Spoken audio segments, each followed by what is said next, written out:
En este video vamos a hablar del flujo sanguíneo cerebral.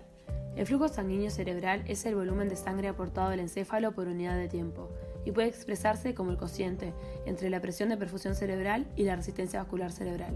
La presión de perfusión cerebral, que a partir de ahora le vamos a decir PPC, se define como la diferencia entre la presión a la entrada de la circulación cerebral, correspondiente a la presión arterial media, y la presión de salida de la misma, representada por la presión intracraneana.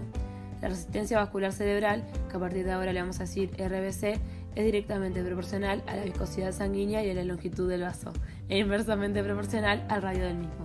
Por tanto, la PPC y el calibre de los vasos cerebrales son los principales determinantes del flujo sanguíneo cerebral.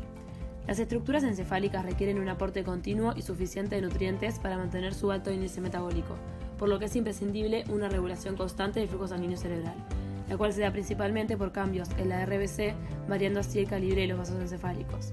Hay dos tipos de mecanismos de variación del flujo sanguíneo cerebral, el intrínseco y el extrínseco. Los intrínsecos son los propios de la vasculatura encefálica. Es la autorregulación propiamente dicha.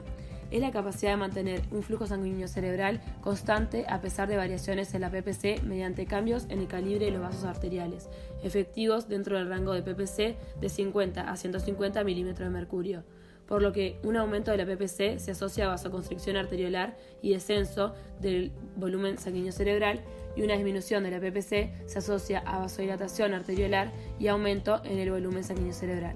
Por fuera del rango de autorregulación, el flujo sanguíneo cerebral sigue pasivamente los cambios de la PPC, reflejando el agotamiento de la capacidad de mantener el flujo sanguíneo cerebral mediante variaciones en la resistencia vascular cerebral.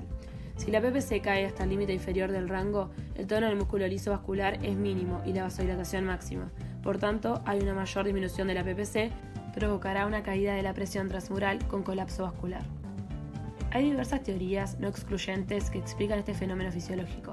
La teoría miogénica, donde se plantea que cambios en la presión transmural determinarán un cambio en el tono del músculo liso arteriolar, y por otra parte, la que implica factores metabólicos y neurogénicos, como el óxido nítrico, prostaciclinas, canales de potasio y adenosina, que intervienen en la vasodilatación ante caídas de la PPC.